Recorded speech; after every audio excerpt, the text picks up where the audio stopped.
Good morning all student. अपना chapter चला था कार्बन और इसके महत्वपूर्ण यौगिक के। कल की कालांश के अंदर अपना हो गया था कार्बनिक यौगिकों के नामकरण की जो पद्धतियां थी वह आपके चल रही थी। 3 पद्धतियां अपन ने पढ़ी थी, रूट पद्धति, व्युत्पन्न पद्धति और IUPAC पद्धति। अपन IUPAC पद्धति है उसको डिटेल से पढ़ेंगे। रूट पद्धति अपने पढ़ ली थी। इस पद्धति के अंदर कार्बनिक यौगिकों का नामकरण उसके प्राकृतिक स्रोत के आधार के ऊपर रखा जाता है, यानी जिस प्राकृतिक स्रोत के अंदर वह प्राप्त होता है, मिलता है, उसी के ऊपर इसका नामकरण है वो आपका रखा गया है। दूसरी थी अपने व्युत्पन्न पद्धति। व्युत्पन्न पद्धति है इसके अंदर कार्बनिक यौगिकों का नामकरण है उनके सरल यौगिकों का व्युत्पन्न मान के किया जाता है। इसके अंदर देखो जो सरल यौगिक होगा उसके सरल यौगिक के व्युत्पन्न का नाम होगा और व्युत्पन्न सरल यौगिक का व्युत्पन्न होगा। तो एक देखो आप एक सारणी बनाओ, इसके अंदर ये सरल यौगिक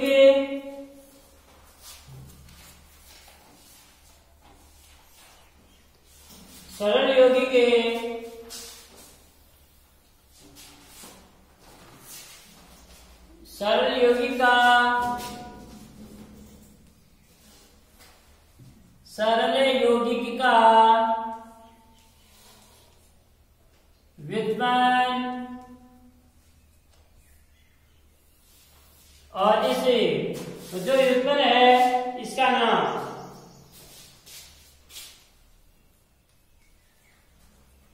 व्युत्पन्न का नाम जैसे अपना सरल यौगिक है, पहला जो सरल यौगिक है वह आपका है मेथेन CH4। मेथेन है, इसे मेथेन जो सरल यौगिक है इसका व्युत्पन्न है यह आपका जैसे CH3 है, CH3 और CH3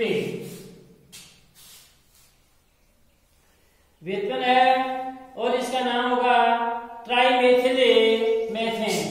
ये देखो इसका सरल यौगिक मेथेन है ना, इस मेथेन के बेटे कितने मेथिल समूह लगे हुए हैं? 1 2 3। कल भी मैंने बोला था 1 के लिए अपन मोनो लगाते हैं, 2 के लिए डाई लगाते हैं, 3 के लिए ट्राई लगाते हैं, 4 के लिए टेट्रा लगाते हैं, 5 के लिए पेंटा लगाते हैं। तो यहाँ पर देखो अपनी ये 1 2 3 तो 3 हो गए यानी ट्राई मेथिल। ये मेथिल समूह है, मेथिल कितने लग रहे हैं प्रतिस्थापी के रूप में? 3 लग रहे हैं, 1 2 3 तो ट्राई मेथिल। और ये क्या है? मेथेन। भाई CH4 है, ये देखो इसकी चतुर्संयोजकता 1 2 3 और 1 4। देखो ट्राइमेथिल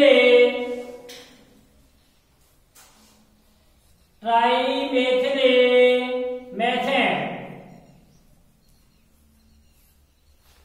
ये व्युत्पन्न का नाम हो गया ट्राइमेथिल मेथेन। दूसरा है आपका यही सरल यौगिक है कार्बिनोल, जिसको एक मेथेनॉल भी कहते हैं।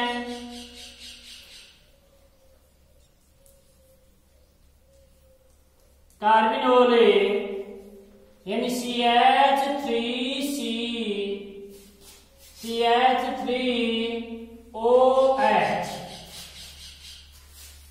CH3OH इसको कार्बिनोल कहते हैं।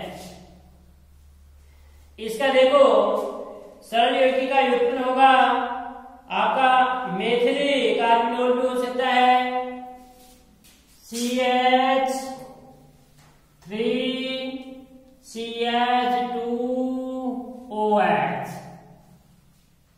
समझ में आ गया? ये कार्बिनोल है, तो ये तो एक कहने का मतलब कार्बिनोल हो गया और ये CH3 लग गया तो CH3 मेथिल समूह लग गया तो क्या हो गया? Methyl carbinol. भाई ये क्या है? कार्बिनोल है CH3OH। यहाँ अब आप देख रहे होंगे कि सर यहाँ पर आपने क्या लगाया? CH3OH लगा रखा है। और यहाँ पर तो CH2OH ही है। बेटे यहाँ पर मेथिल समूह अपना और जुड़ गया है, मेथिल समूह जुड़ गया है, इसका मतलब है कार्बन चतुर्संयुजता है 1 2 और 2 4, जबकि कार्बन क्या होना चाहिए, चतुर्संयुजता होनी चाहिए। यदि यहाँ पर 3 लगाएंगे तो 5 हो गए कार्बन की, लेकिन कार्बन चतुर्संयुजी होता है, तो ये क्या हो गया, मेथिल कार्बिनोल। भाई मेथिल CH3 समूह है और ये आपका कार्बिनोल है ही, तो मेथिल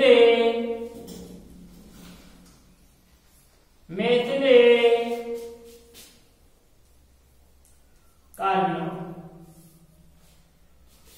इसी सरल यौगिक का व्युत्पन्न आपका और भी हो सकते हैं, एथिल कार्बिनोल भी हो सकता है।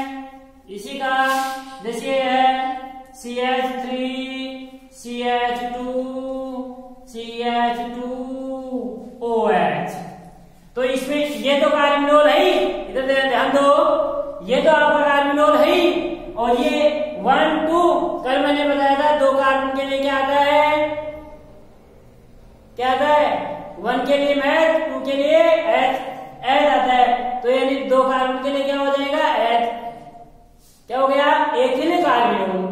ये मेथिल कार्बोनिल और ये ethyl carbinol, ethyl carbinol, ethyl carbinol.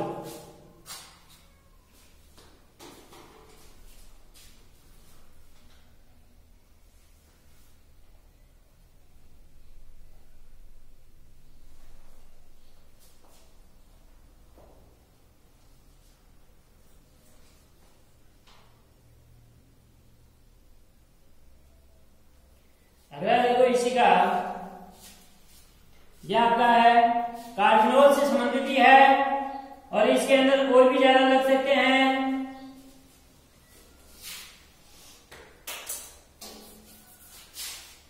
दो एथिल भी लग सकते हैं, मेथिल भी लग सकते हैं, और आइसो समूह भी है, वो भी आपका इसके अंदर लग सकता है।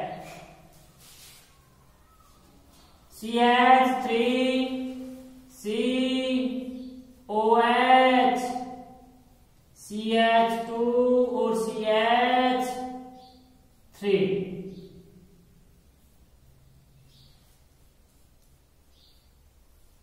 CH2 और CH3, क्योंकि कार्बन 4 से देता CH3।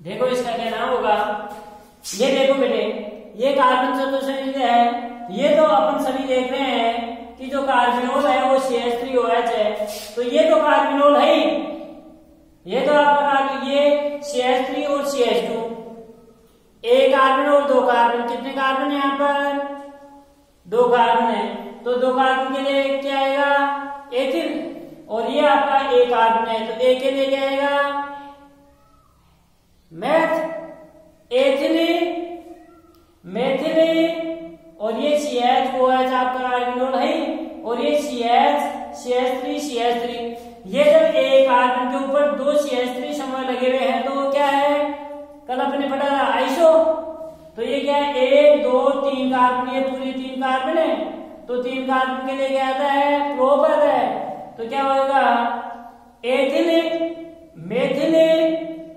Isopropyl carbinol. भाई एथिल मेथिल आइसोप्रोपिल कार्बिनोल, ये कार्बिनोल, तो ये इसका नाम हो गया, क्या हो गया, ethyl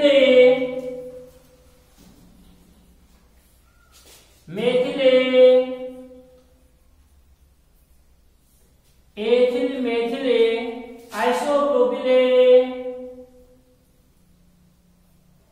isopropyl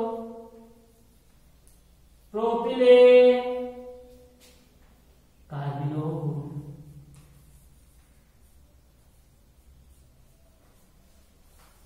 ethyl methyl isopropyl carbinol.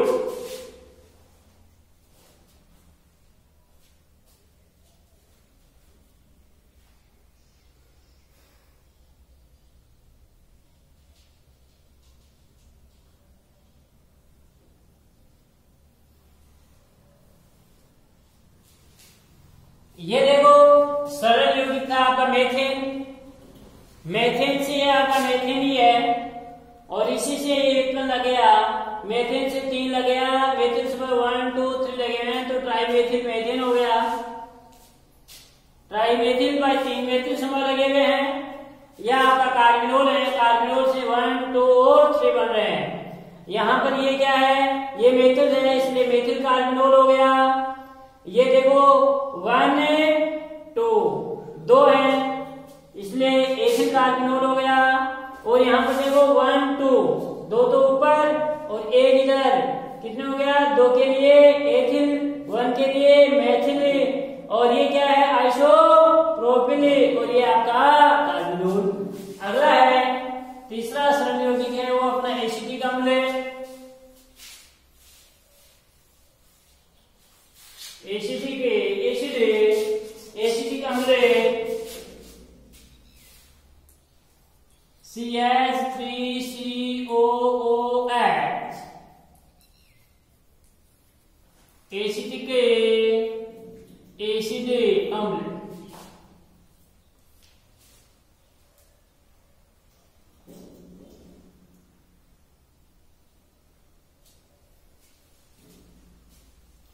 ये तो देखो है भाई CH2COOH, ये तो है अपना। अब ये तो एसिटिक अम्ल है, इसका जो यौगिक का व्युत्पन्न होगा, इस व्युत्पन्न के अंदर आप ये CH और इसके ये मेथिल समूह लगा दो तो CH3 तो ये क्या हो गया 1 2 3 3 कार्बन 3 के लिए प्रोपिन और 2 लगे हुए हैं। यहाँ पर 2 अपने एक कार्बन के लिए 2 मेथिल समूह लगे हुए हैं तो उसके लिए अपन आइसो लगाते हैं, आइसोप्रोपिल और ये CH2COH ये एसिटिक अम्ल है, आइसोप्रोपिल एसिटिक अम्ल, ये इसका नाम हो गया आइसोप्रोपिल एसिटिक अम्ल। आइसोप्रोपिल एसिटिक अम्ल।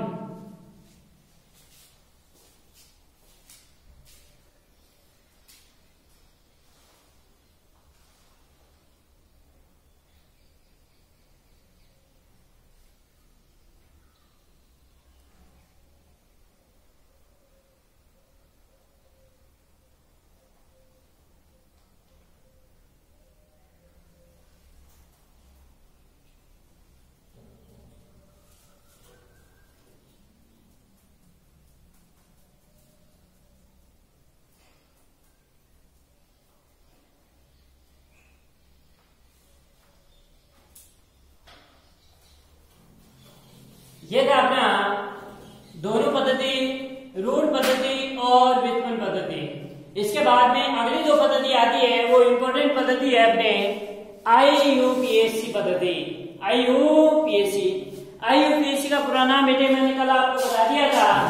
IUPAC का पूरा नाम होता है international union of pure and applied chemistry, अर्थात हिंदी के अंदर होगा अंतरराष्ट्रीय विशुद्ध और अनुप्रयुक्त रसायन संघ। क्या है? अंतरराष्ट्रीय विशुद्ध और अनुप्रयुक्त रसायन संघ, international union of pure and applied chemistry, international union of pure and applied chemistry.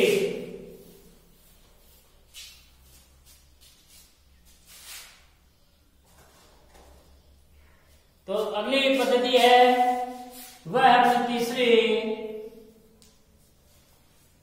IUPAC। इसका पूर्ण नाम मैंने बता दिया था। IUPAC, I का इंटरनेशनल, U का यूनियन, P का प्योर, A का अप्लाइड और C का केमिस्ट्री। इंटरनेशनल यूनियन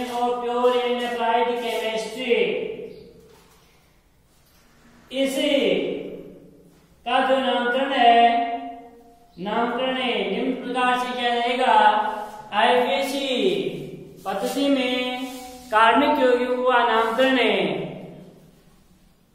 उसमें उपस्थित कार्बन परमाणु की संख्या के आधार पर तो अपन क्या लगाएंगे बेटे, पूर्व लगाएंगे, और इसके अंदर उपस्थित बंध के आधार पर अपन क्या लगाएंगे, अनुलग्न। और अनुलग्न और पूर्व लगन दोनों को जोड़ करके अपन कार्बनिक यौगिक का नाम लिखेंगे। ये इसके नामकरण है। और इसके तीन श्रेणियां हैं, एल्केन श्रेणी, एल्कीन श्रेणी और एल्काइन श्रेणी। इन तीनों का नामकरण है वो अपन पढ़ेंगे, एल्केन का, एल्कीन का और एल्काइन का।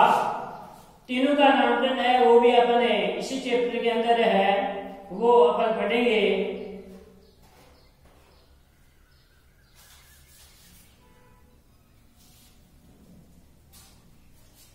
इस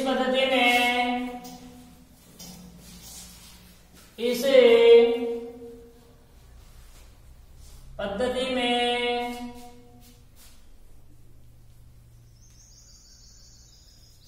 कार्बनिक या हाइड्रोकार्बन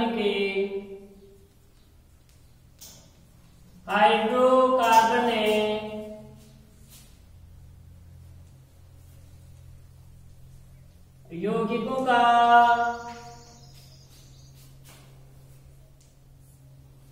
नामकरण है।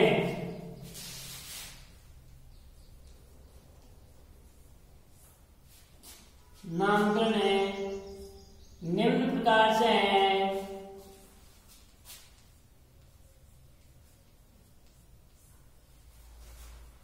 निम्न प्रकार से करते हैं।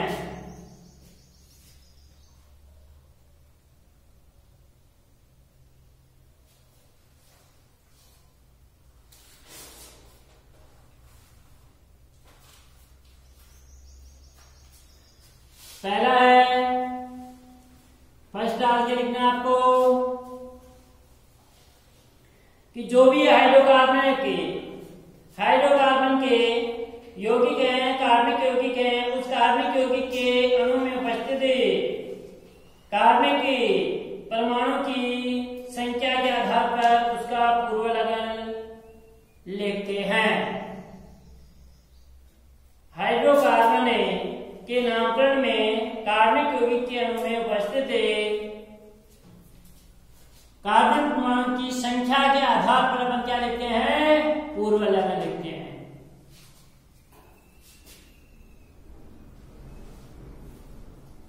इसमें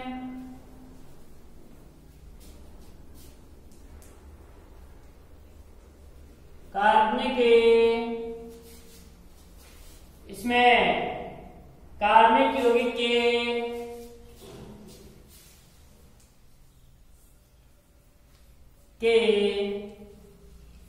अणु में उपस्थित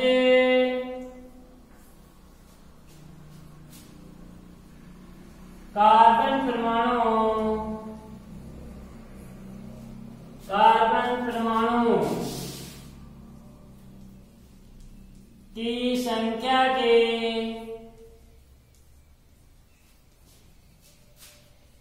आधार पर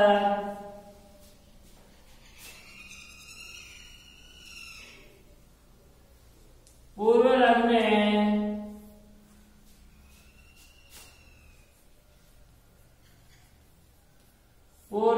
लिखते हैं।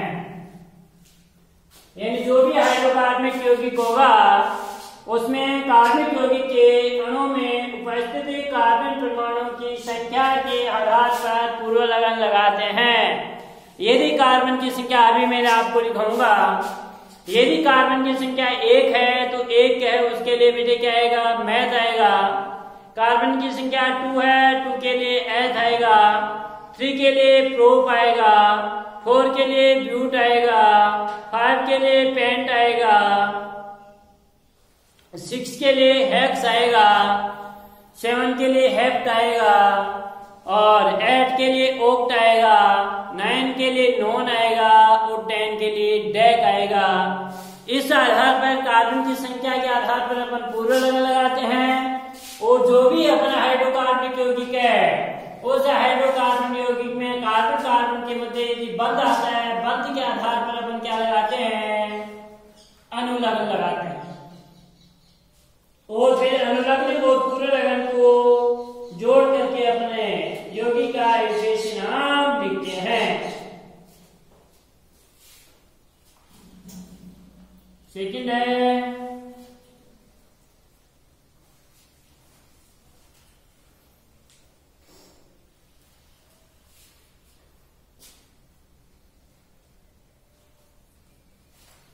हाइड्रोकार्बन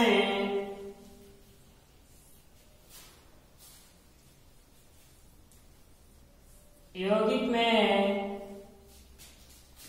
उपस्थित बंध के आधार पर अनुलग्न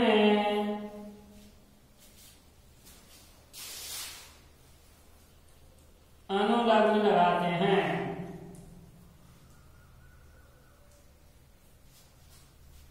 बंध के आधार पर अनुलग्न लगाते हैं।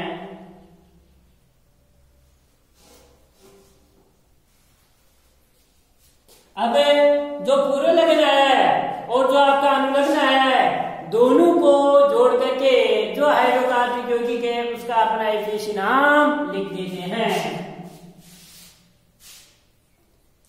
पूर्व लगन और अनुलग्न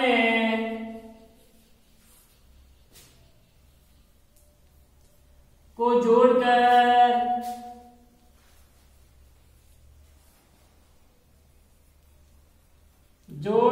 हाइड्रोकार्बन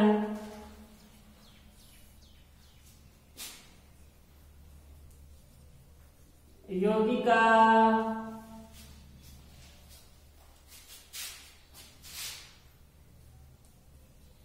नाम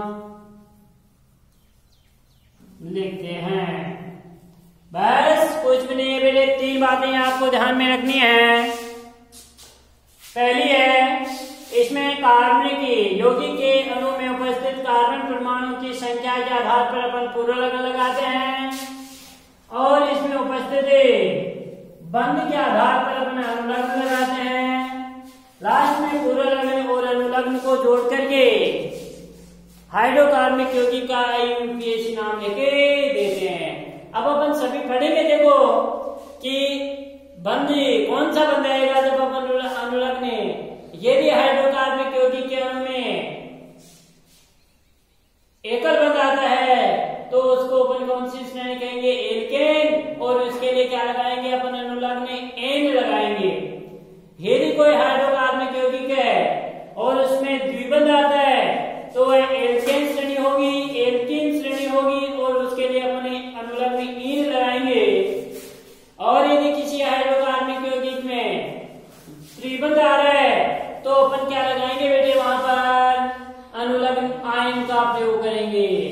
तो जो पूर्व लगन है, जैसे कार्बन की संख्या 1 है, एक कार्बन की संख्या होने पर, कार्बन की संख्या 1 है, 1 के लिए अपन मैथ लगाएंगे। तो मैथ प्लस यदि एकल बंधी है, मैथ प्लस एन, क्या हो गया बेटे, मैथेन। ये बस IUPAC यौगिक का क्या हो गया, नाम हो गया। इसी प्रकार से यदि 3 है तो प्रोप होगा, प्रोप प्लस एन क्या हो गया, प्रोपेन। ब्यूट प्लस एन क्या हो गया, ब्यूटेन। बस पेंट प्लस एन क्या हो गया, पेंटेन। और यदि द्विबंध आ रहा है, एल्कीन श्रेणी है, तो पेंट प्लस इन क्या हो गया, पेंटीन। हेक्स प्लस इन क्या हो गया, हेक्सीन। बस इसी प्रकार से यदि एल्काइन श्रेणी है, यदि आयन का प्रयोग करेंगे तो आयन का प्रयोग करने पर क्या हो गया, मैथ प्लस आयन क्या हो गया, मेथाइन। बस सीधी सी बात है, थोड़ा सा ध्यान देना है। लेकिन पूर्व लगन है और अनुलग्न है, इनका जरूर आपको ध्यान रखना होगा। बाय पूर्व लगन। कार्बन की संख्या 1 है तो उसके लिए पूर्व लगन अपन क्या लगाएंगे? कार्बन की संख्या यदि 2 है तो उसके लिए अपन पूर्व लगन क्या लगाएंगे? तो कार्बन की संख्या 1 के लिए क्या आएगा पूर्व लगन? मैं। 2 के लिए एस, 3 के लिए प्रो, 4 के लिए ब्यूट, 5 के लिए पेंट।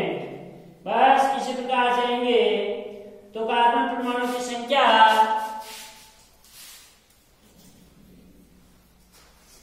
कार्बन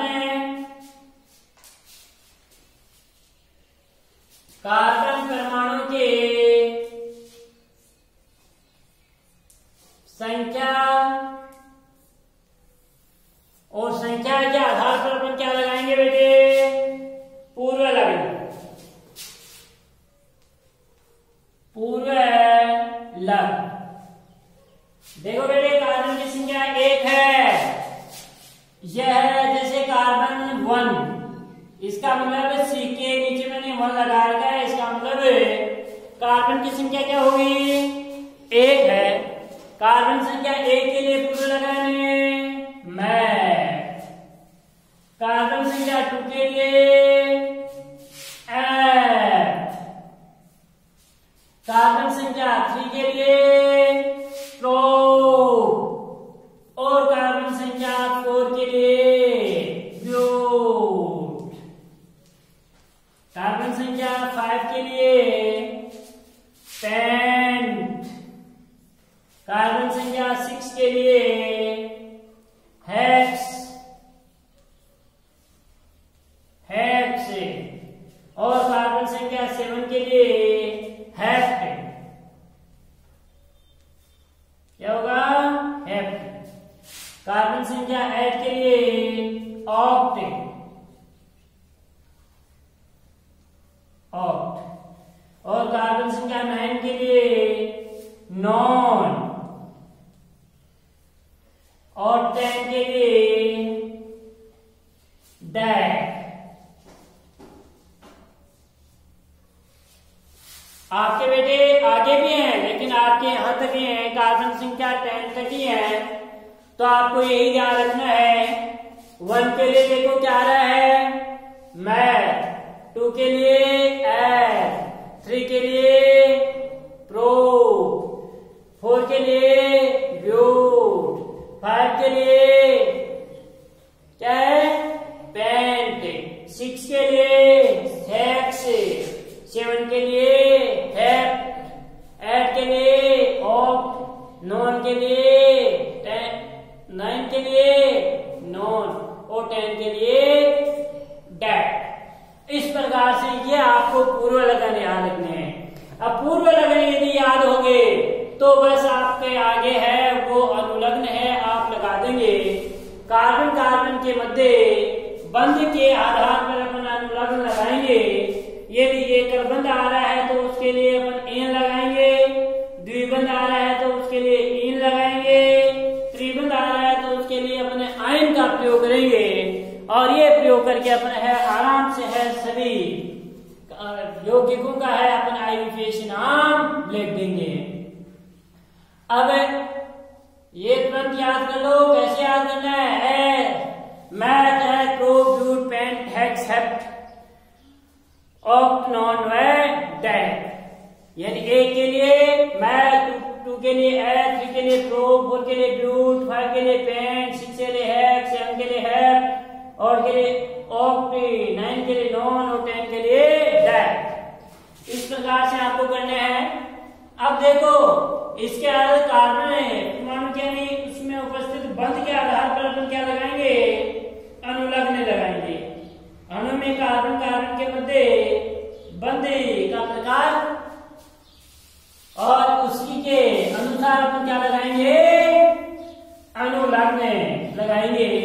यदि एकल बंध है तो उसके लिए अपन क्या लगाएंगे? एन।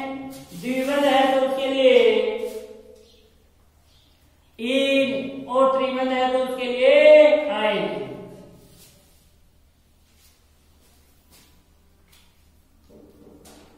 कार्बन कार्बन के मध्य बंध का प्रकार। भाई कार्बन के मध्य बंध का क्या प्रकार है? एकल बंध है, द्विबंध है या त्रिबंध है? तो पहला है कौन सी श्रेणी? एल्केन श्रेणी। एल्केन श्रेणी में एकल बंध आएगा बेटे, क्या आएगा? एकल बंध, बंध का एल्केन श्रेणी। दूसरी है अपनी एल्केन श्रेणी और तीसरी है एल्काइन श्रेणी। तो एल्केन के लिए यह है अपना, उसमें पूर्व लगन था और इसमें क्या होगा? अनुलग्न होगा। अनुलग्न एल्केन श्रेणी में अनुलग्न क्या लगाएंगे बेटे? एन। क्या लगाएंगे? अनुलग्न क्या लगाएंगे? एन। एन।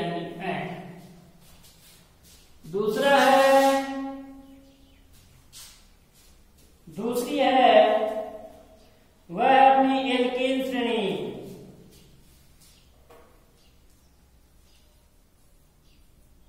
एल्कीन श्रेणी, इसके अंदर क्या आएगा? द्विबंध। यानी इसमें तो देखो ये कार्बन है, इनके मध्य ये एकल बंध आएंगे आपकी सभी के मध्य। एल्केन में एकल बंध। और इसमें ये देखो बेटे दो कार्बन है, इन दो कार्बन के मध्य कोई एक एकल बंध है, द्विबंध और बाकी के एकल बंध। भाई ये द्विबंध आ गया, इसके बीच में देखो एकल बंध है, तो इसके लिए जो अनुलग्न लगाएंगे वो लगाएंगे अपन ई। क्या लगाएंगे? ई। ये हाइफन का चिन्ह है, ये ई। तीसरी है वह अपनी एल्काइन श्रेणी। एल्काइन श्रेणी, यानी इसमें क्या आएगा? त्रिबंध।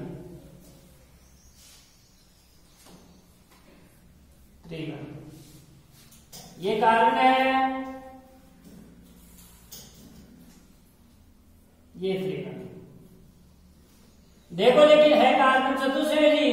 इसकी देखो 1 2 3 और 4, 1 2 3 और 4, 4 इलेक्ट्रॉन इसके बाद है, 4 इसके बाद है। चतुश्रेणी जितना पूरी है, क्योंकि यहाँ पर त्रिबंध है, इसका मतलब मैंने पहले भी बताया था 3 इलेक्ट्रॉन आपके इस कार्बन के हैं और 3 ही इसके हैं।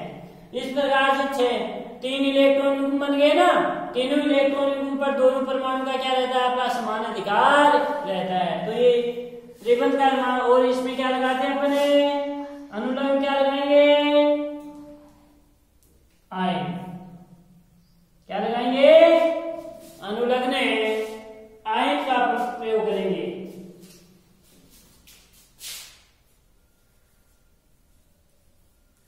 आयन।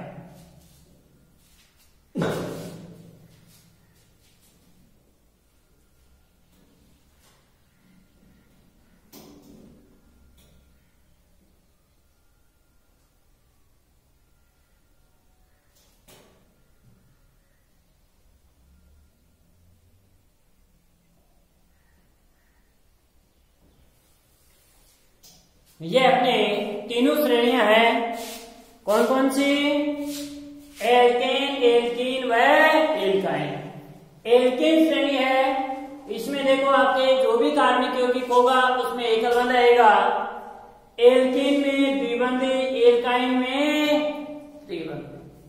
द्विबंध है, इसका मतलब ये एल्कीन श्रेणी होगी, आपको पहचानना है। भाई द्विबंध है, इसका मतलब ये एल्कीन श्रेणी है। और इसके लिए अपन अनुलग्न क्या लगाएंगे? ई। और इसके नाम में भी एल्कीन का मतलब ई निकल रहा है। और एल्काइन इसका मतलब आयन लग रहा है, एल्केन इसका मतलब एन लग रहा है। तो पहली श्रेणी आती है वह अपनी कौन सी, एल्केन श्रेणी। तीनों को अपन डिटेल से पढ़ेंगे, एल्केन, एल्कीन और एल्काइन।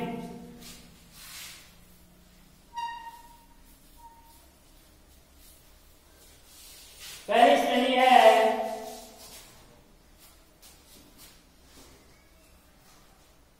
वो आपकी एल्केन श्रेणी।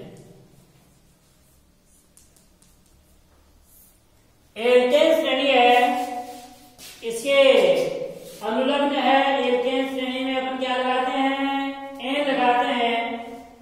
इस श्रेणी में कार्बन कार्बन के मध्य आपका क्या आता है, एकल बंध ही प्रयोग किया जाता है। इसको पैराफिन्स भी कहते हैं। कौन सी श्रेणी को, एल्केन श्रेणी को। और एल्केन श्रेणी को कौन सी क्या कहते हैं, संतृप्त हाइड्रोकार्बन भी कहते हैं। और एल्केन श्रेणी का जो सामान्य सूत्र होता है वो होता है बेटे CnH2n+2। यहाँ n क्या है, कार्बन परमाणु की संख्या। n क्या है, कार्बन परमाणु की संख्या है। तो लिखो इसका सामान्य सूत्र है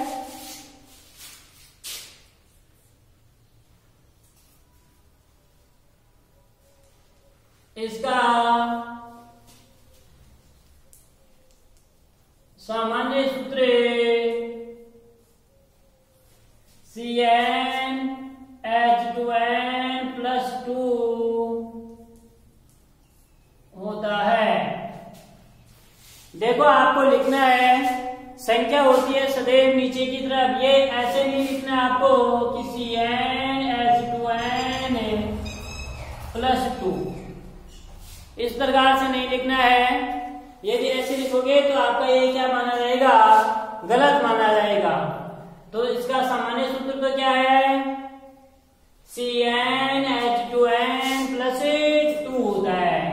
तो ऐसे नहीं लिखना है, इसके नीचे की तरफ ऐसे लिखना है CnH2n+2। तो सामान्य सूत्र क्या होता है इसका, CnH2n+2 होता है। तो एल्केन श्रेणी का सामान्य सूत्र क्या है, CnH2n+2 होता है। किसका, एल्केन श्रेणी का। इस श्रेणी में बेटे अपने सेकंड है, इसके अंदर अनुलग्न क्या लगाते हैं, क्या लगाते हैं, एन। इसमें अनुलग्न एन लगाते हैं। थर्ड है, इसे एल्केन श्रेणी को अपने संतृप्त यौगिकी या पैराफिन्स भी कहते हैं। इसे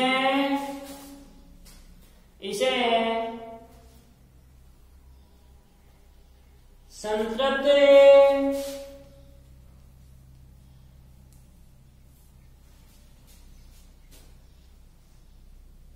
यौगिक या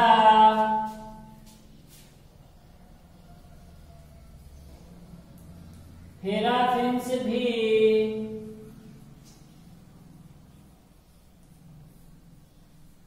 कहते हैं। इसमें देखो बेटे, कम से कम कार्बन की संख्या होती है वो आपकी एक भी हो सकती है। इसमें एल्केन श्रेणी में ये थे एल्केन श्रेणी का क्या, इसका सामान्य सूत्र तो क्या होता है, CnH2n+2 होता है।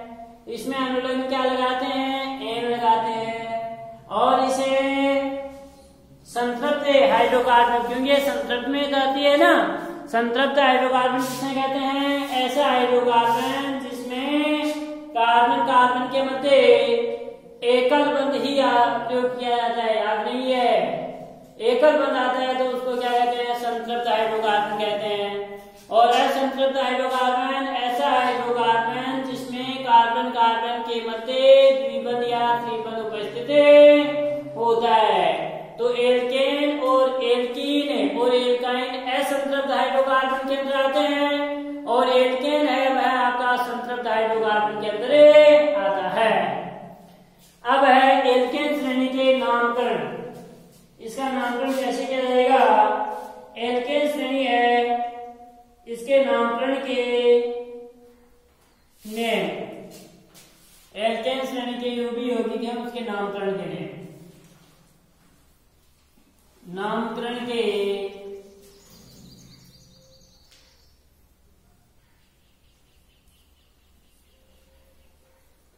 निम्न नेम है।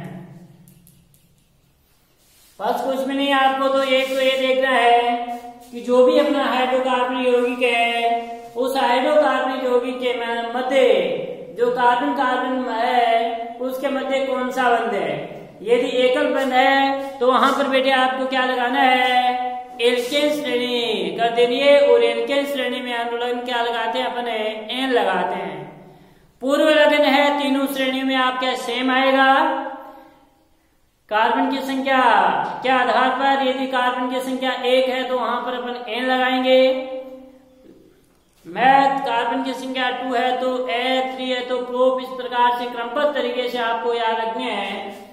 और फिर इनके मध्य बंध के आधार पर अपन क्या लगाएंगे? अनुलग्न लगाएंगे। बस ये अनुलग्न वाला है आपको ध्यान रखना है कि बंध कौन सा है। द्विबंध है तो ई लगाना है, त्रिबंध है तो वहां पर आपको आयन लगाना है, और एकल बंध है तो क्या लगाना है? एन लगाना है। इसके बाद इसके नामकरण के नियम है वो अपन कल वाले कालांश के अंदर पढ़ेंगे। Thank you.